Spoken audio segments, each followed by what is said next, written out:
hello, and fuck cape shit. Fuck cape shit.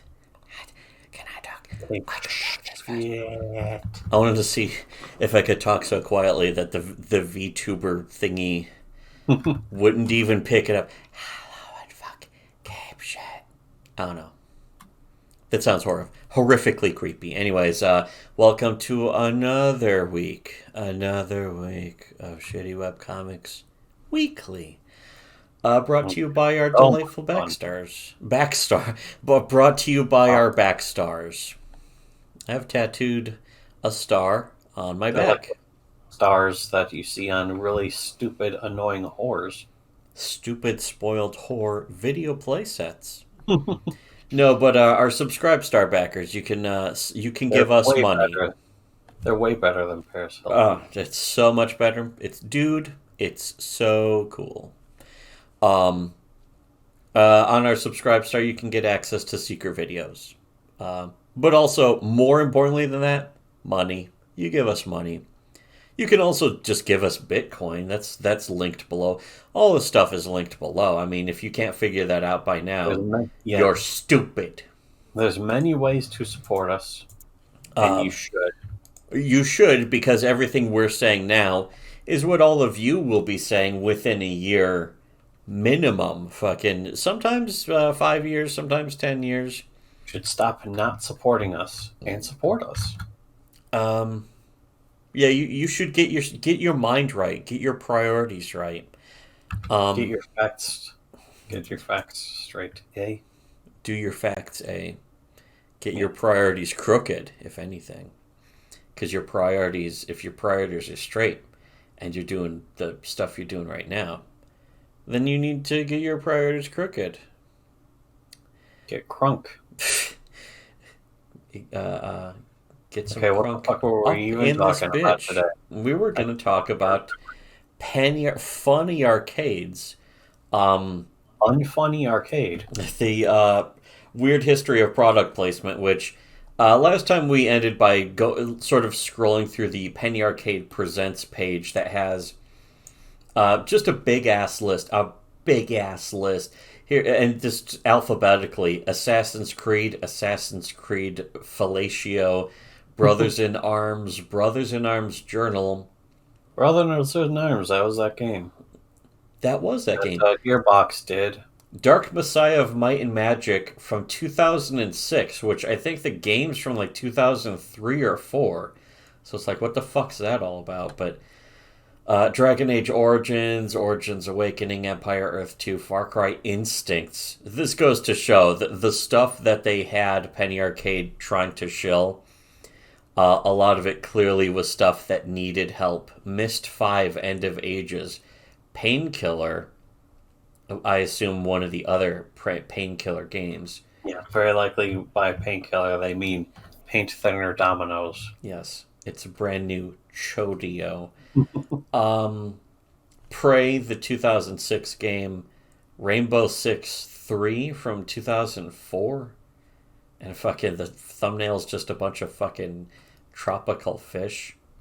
Prince of Persia, The Two Thrones, Splinter Cell, Pandora Tomorrow, Tekken 6, Skyward Sword. So yeah, again, some of these are just duds. Uncharted 3, which has one of the just some of the creepiest looking art in general. Where did I open it? Uncharted 3. It's like, yeah, here's this appears to be all it is. It's just Uncharted 3 poster, and it's some just horrifically ugly art. It is not good art in any way. It's all kinds of fucked up. But Drake especially is bizarrely misshapen. He has a tiny face. He has his arms seem to be two different sizes and are weirdly small for his torso and his neck. His neck is like the exact same width as the rest of his head. His eyes are tiny and beady, though. It's just bizarre. And it's like, I guess they got paid for this, which, hey, good job, but, yeah. And I imagine, like, any person at any of these publishers seeing this is like, I guess this is what people like. This is what gamers like, is this penny arcade thing. And I guess I if am they more out draw of touch something, than I realized if this is what the Squiddos are into. yeah, but it's like, okay, kids also love really weird, misshapen, ugly, off-model art too, I guess. Is this going to generate sales for us? Whatever, I guess it's worth $1,000 or two. A couple, $3,000 perhaps. But this is basically a list of all the comics and things, comics and art in general, that they took money to make.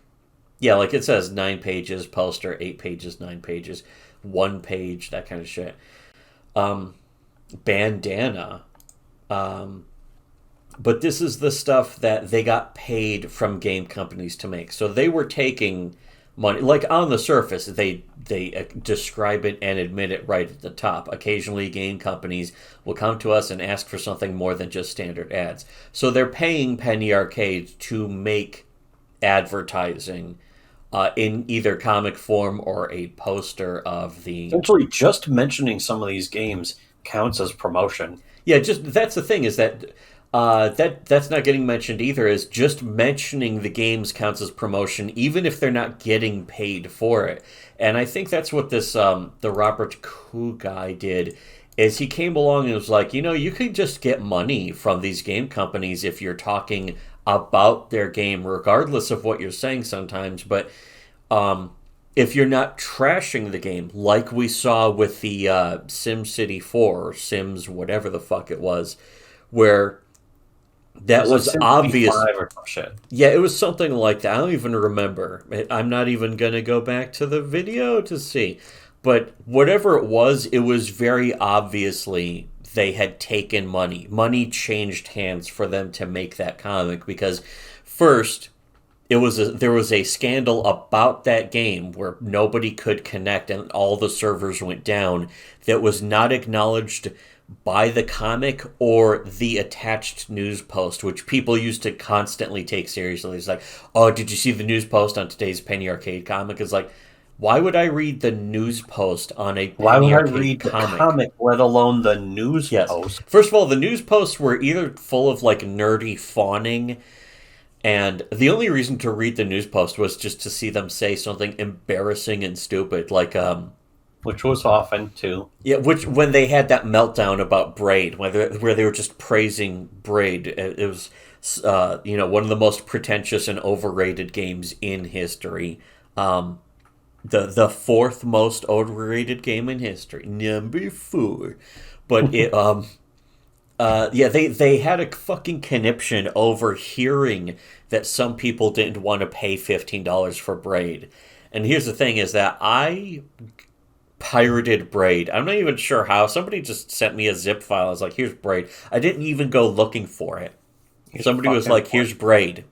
It was like, oh, okay. Here's a DRM free. I got it from God, people were talking about it a lot already anyway. Yeah, people were talking it up. And so I played it, and it was like, this is just a boring platformer where you can sometimes rewind it.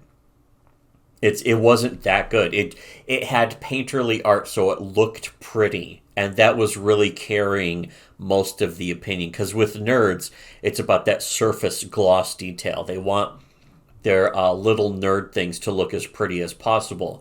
But as far as the content, they don't really care that much. They want Star Wars to be flashy and bright, colorful lightsabers. But as far as the stories, they don't really care, as long as it's got, the bright, colorful lightsabers and action and some quips and that kind of shit sometimes.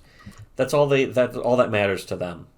And really, they didn't like the prequels, not because they were bad movies, but because the prequels didn't have the wisecracking quips, and fucking the action was ultimately empty, to where even a fanboy nerd sort of has nothing to attach to.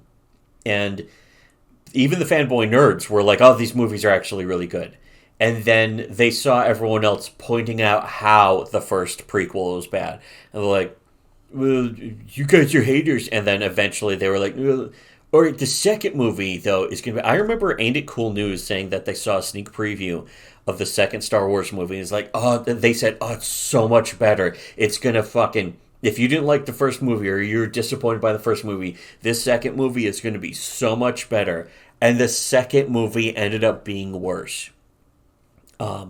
Worse in different ways, though. Like, the first movie was worse in ways that should have never happened. The second movie was worse in other ways that shouldn't have happened because they should have learned, like, to make the movie shorter, less boring, that kind of shit.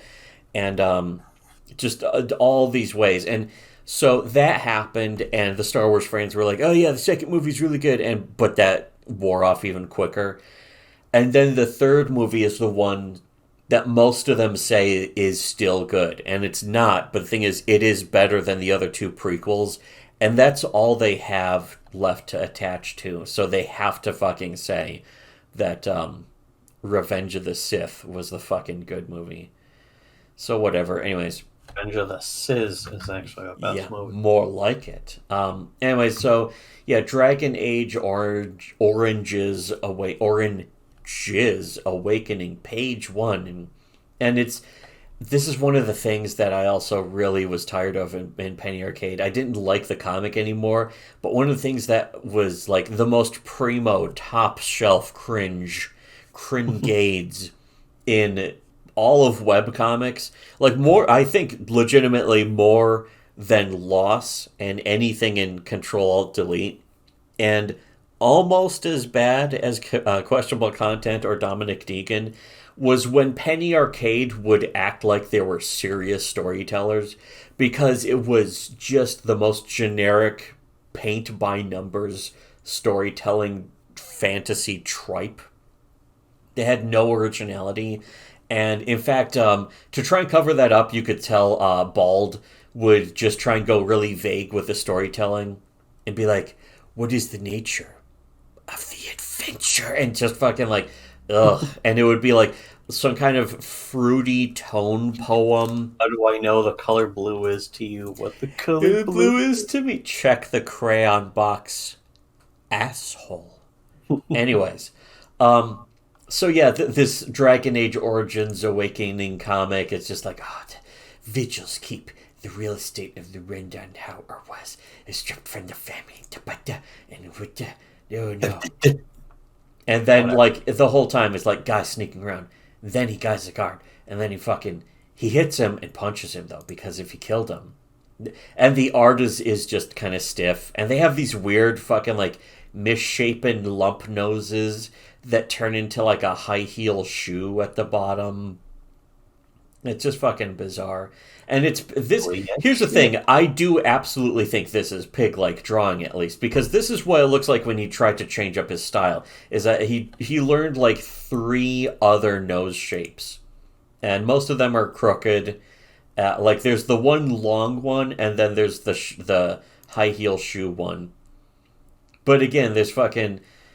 And then this is where it ends. I'm here, Father. At long last, I'm here. And this occupation ends tonight. End of fucking comic. And it's like, who cares? Again, so a guy sneaks around, gets into this house, and fucking beats up a couple guards. He doesn't stab anyone, though, because the brutality and sort of moral ambiguity, I guess they save that for the game.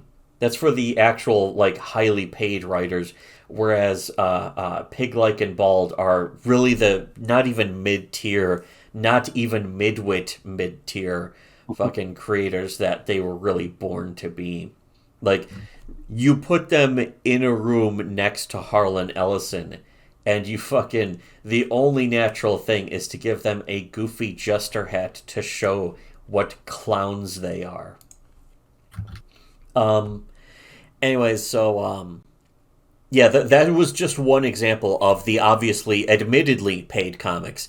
They're very goofy while trying to be serious, trying to or tying into their original new IPs they tried making a few of about 10 years ago that ended up going nowhere, even though they could have made that shit go somewhere. They could have made that shit more popular than their actual comics. They tried to, and they did get, there was like a bump. They got a real bump of I scrolled down and I didn't mention this, but the Lookouts comic and that kind of shit, and we covered a lot of that. I was hoping some of that would be in the archive, but it's not, which is a shame because when we went through the Lookouts comic, like I did fucking not redraws, but like redlining and just writing notes onto the page, just making fun of it, and it was a lot of fun.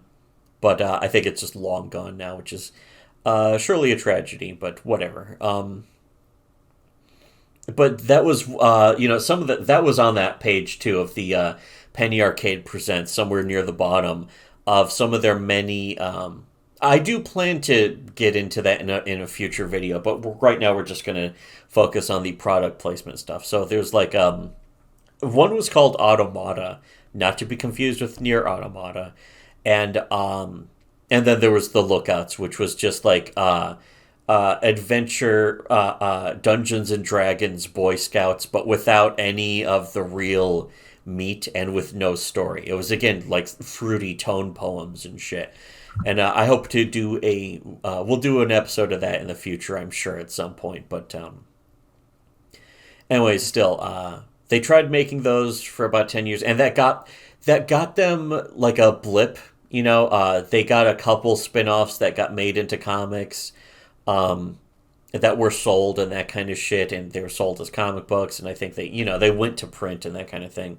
But it ended up ultimately going nowhere, even though they got a lot of industry attention, sort of like how Seth Rogen would say, "I'm in the industry."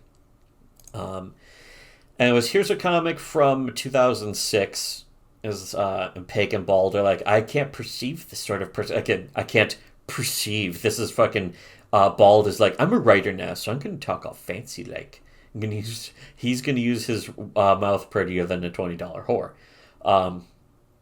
I can't perceive the sort of person that would be snared by the ultra thug pastiche of Saints Row. Again, this is another trend that even we didn't really go into, but Penny Arcade is really prescient at calling the exact wrong thing. Like with the Apple TV last time, they would make fun of the Apple TV. Apple TV's still around. This one is 2006. They're making fun of Saints Row. Saints Row ended up being a better game series, a better sandbox game series than the GTA games. Now, not more popular, not bigger, but definitely better as far as gameplay. More fun in ways that you can practically measure. Like GTA, you take GTA 4 and then was it Saints Row 2 or 3? I think 2 was coming out at the time. Yeah, 2 was the big one.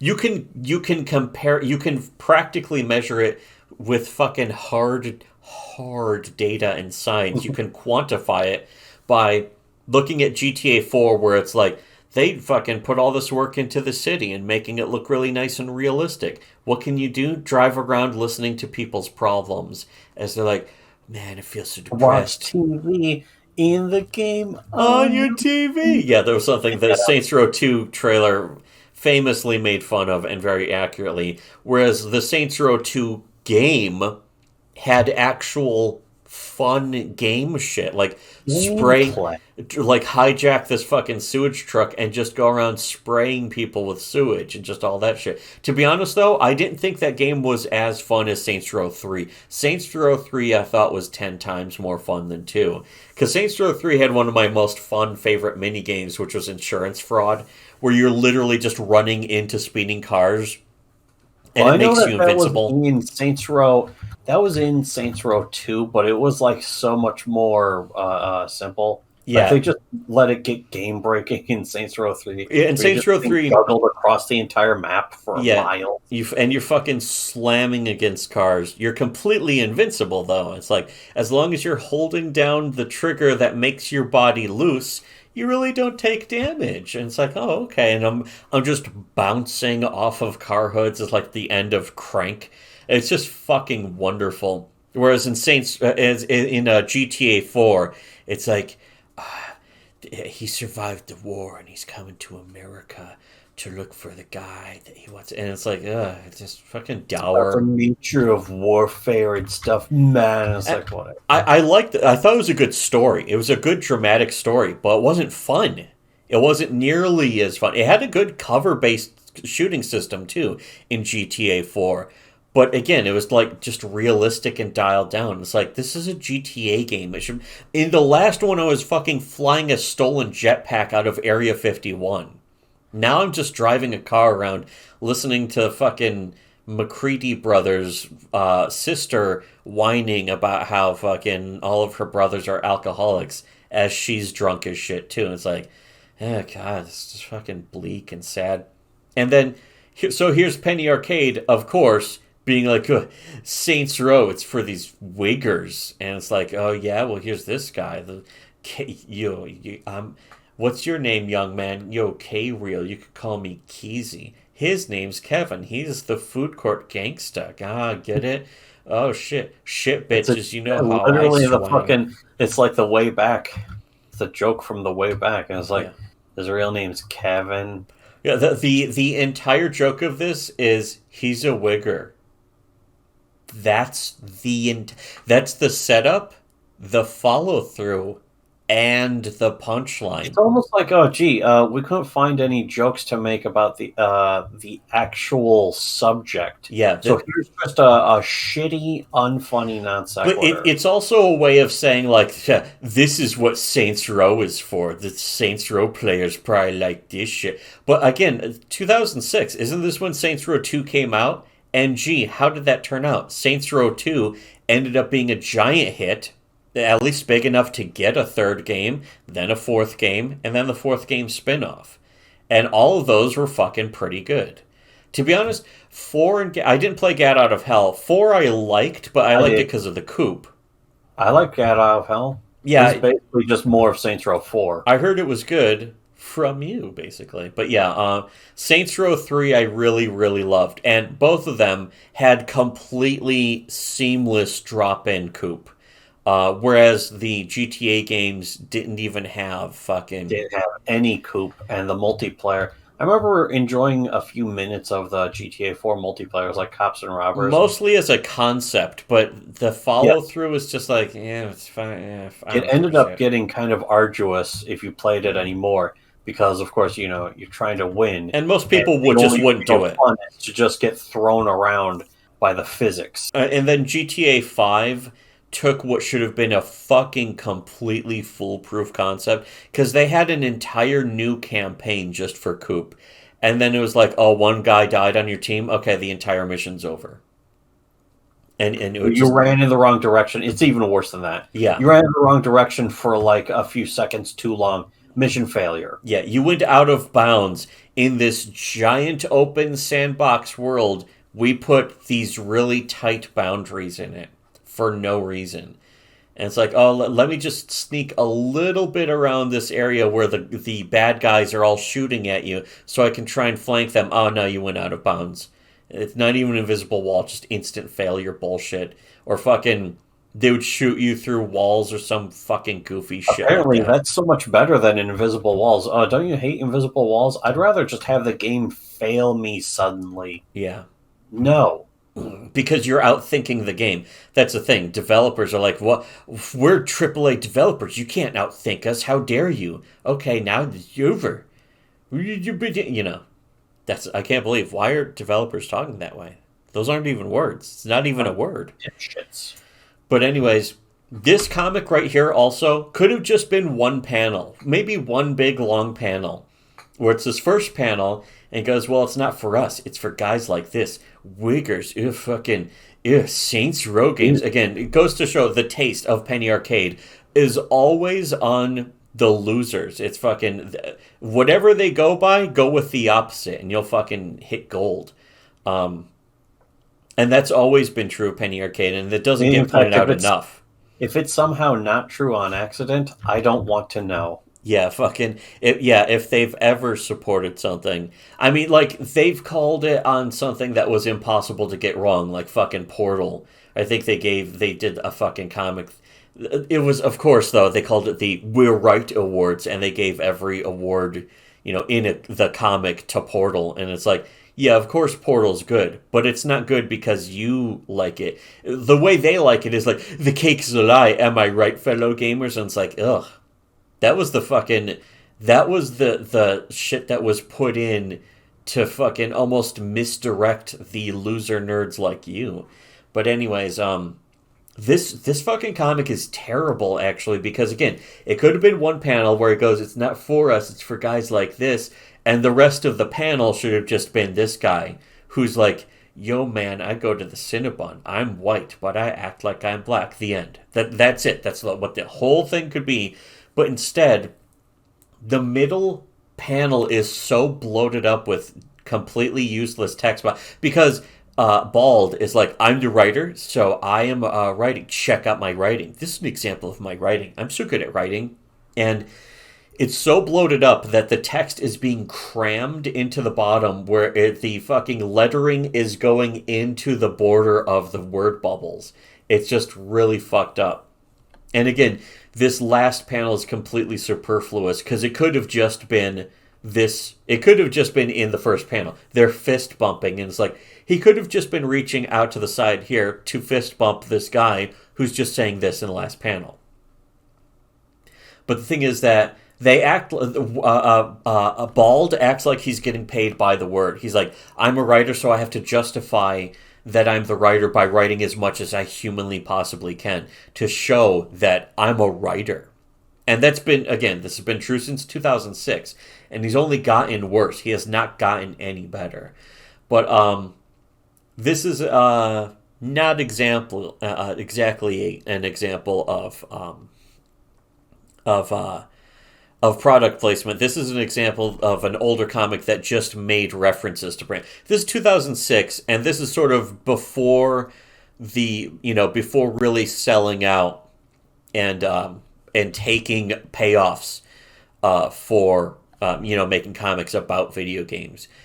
Granted, as a video games comic, they'll be mentioning brands often because they mention video games, because the comic's about video games. The difference here and throughout, I don't begrudge them for mentioning. It's naturally when you're doing a comic, when you're doing a web comic about video games, mentioning a video game is going to happen naturally, anyways. So just because they mention a video game doesn't mean they got paid for it, and that's why I linked to this comic in particular was to make this point. Is that sometimes they would just make a video game and they would or they would make a comic that mentions a video game. But of course, in this example is also kind of perfect because it's one where they're making fun of Saints Row as being it's for the stupid jocks. Yeah, exactly. Specifically that, even though the opposite would probably ended up being true, the stupid jocks were the ones who made GTA 4 like one of the most popular games in human history at the time. Yeah, and Saints Row was actually the game for people with taste. Or at least, ultimately.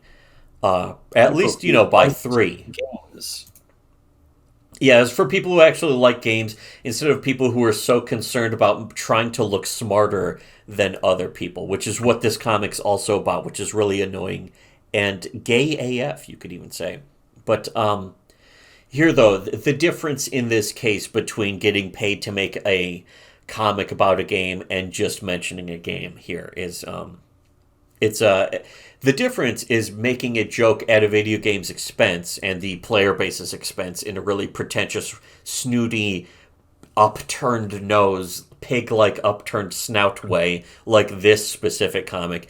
And then the difference is between that and making a joke that happens to feature a specific product, which we will go into soon, at least in future episodes. We want to stretch out this content as much as possible, but also we want to dig into as much of this topic as humanly possible as well, because nobody else does. Look how old these comics are, and nobody's ever fucking done this before. We're doing what nobody else has done, which is point out the truth that nobody else either wanted to look at or could notice. Here, before we wrap up, actually, we won't be getting into as much of the actual paid product placement that I wanted to, but we will be wrapping up with this, which is the infamous Dick Wolf's comic. And I do mean infamous as in bad, which when I say bad, I don't mean like, oh, the joke is so offensive, which that's what happened, though. This delightful example of It's a a perfect example, actually, of how somebody could of a get lot of the things. story completely wrong. Yeah. In a lot of ways too. But there's also an example of a comic that just features a product instead of making a joke at the product's expense. This one's about clearly a game that they like. So the joke's not at the expense of the product, it's just about it. But the infamous Dick Wolf's comic, which is a rape joke about a game that is its own form of rape, World of Warcraft. But notice that the joke is simply about quests in World of Warcraft that could be easily replaced by any other MMO in history. But most importantly is that World of Warcraft isn't mentioned in the comic, nor is the logo, or the game box, or the publisher in any way shown in the comic itself. So this is actually also another example of a non-advertisement comic, because they're not saying what the name of the comic is in, or the game is in the comic. They're not showing any branding, any logos, or anything. There's no identifiable thing in the comic itself. Now you can say the news post will go into it. The news post will say, this is World of Warcraft, this is the new expansion, Wrath of the Lich King, or whatever. Warcraft, we found that blah, blah, blah, blah, blah. And it's like, yeah, everyone's familiar with this shit if they've played the game. Some of the other things, though, that I didn't even put in the notes was first of all, the art is all kinds of fucked up. The first panel, one of his feet is not even on the ground, which I think is because he's supposed to be walking, but it just looks like he didn't draw the foot properly on the ground. The legs are just all kinds of fucked up. He was like, how do you draw a werewolf foot? I don't know, just make it curve this way and forward and back. And then here's this guy's lines on his face going up to his fucking... just this parallelogram nose that's fucking also Tumblr nose because just red, but then like the sort of the lines going down the side of his nose go off of his face. You can see very clearly right here is that fucking just off the side of his face is the fucking lines on his face just fucking floating in air. And then of course they're gone in the last panel, but what isn't gone in the last panel is the fucking werewolf's fucking muzzle snout thing here. Here. Like, the front of it is just going forward. Like, it just doesn't attach to the mouth or the nose properly at all. It's all kinds of fucked up. And it's like, it's funny, when you actually when you analyze the art critically for the Dick Wolf's comic, which, here, I'll read. It's like, this guy, is mining, and he's got a fucking a ball and chain on his ankle. Hero, please take me with you. Release me from this hell unending. Every morning we are roused by savage blows. Every night we are raped to sleep by the Dick Wolves. And then the fucking Worgen says, I only needed to save 5 slaves, alright? Quest complete. But, hey pal, don't make this weird. And it's like, oh, the MMO quests, am I right? And it's like, it's just fucking... It was kind of a play... This was 2010. It's kind of a played out joke by then, but it is at least still a joke, as opposed to some of the other things. Like, the previous comic was just like, ew, fucking people who play Saints Row, they're fucking uncultured swine. That was supposed to be the punchline of the previous one. But yeah, this is the one that was like, ew, fucking bullshit. But as far as I was concerned, this one should have been the much more infamous comic. This is the one where they say Doritos, show a bag of Doritos with the colorful trademarked fucking red bag. Clearly, yeah, it's displayed in the way this was made fun of in fucking by Red Letter Media. Yeah, they hold it in. That one episode where the fucking Jay holds up a bag of Oreos and he holds it sideways so the brand is in frame. This is exactly what they do in this comic, though. This is product placement. He's holding up a bag of Doritos that says Doritos and says it's Doritos. and makes a joke that, of course, is not at the expense of the product. Yes, it's possible that they didn't get paid to do this comic, but all that would mean is that they did this for free. And the joke of this is that eating Doritos is such an intense experience that he's floating in the air and his fucking hair comes. Oh wait, his hair doesn't come off in this version. No, don't get it wrong. Don't get it twisted. It's actually disappointing to not see his hair come off or him become bald and screaming bald. But this is clearly a comic in which they either did get paid to fucking mention Doritos and make a joke about its positive experience or whatever. A self-aware joke, perhaps. One that's supposed to be tongue-in-cheek, perhaps, but still, in a way, not denigrating the product. It's not insulting the product, which is all they care about. In advertising, is whatever jokes you make about the product, as long as it's not insulting the product, they'll go with it. And so they could easily have gotten paid for this. So the question is, did they? And usually the answer is, if they could have, then the answer always is yes. Now, if they didn't, that all that means is that they did this for free. They did an advertisement comic for free. And so when Robert Kuhu said that they, didn't do product placements in the comics, he may have been intentionally leaving out examples, or they indeed did this comic for free. Or maybe it was an example of a comic that they got paid for and were like, I don't know.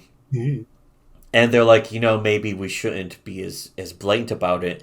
But they probably changed their minds based on the next comics we'll cover, which we will cover next time. Wow, surely a fucking great teaser for the next episode. But the next episode, the product placement is 1,000 times more blatant than this. The Doritos one is subtle in comparison to the blatant product placement in the next comic, and we'll get into that next time. So like, unshare, recomment, whatever. Support us on Subscribestar. All the links are below in the description, and should have listened to Shitty Webcomics.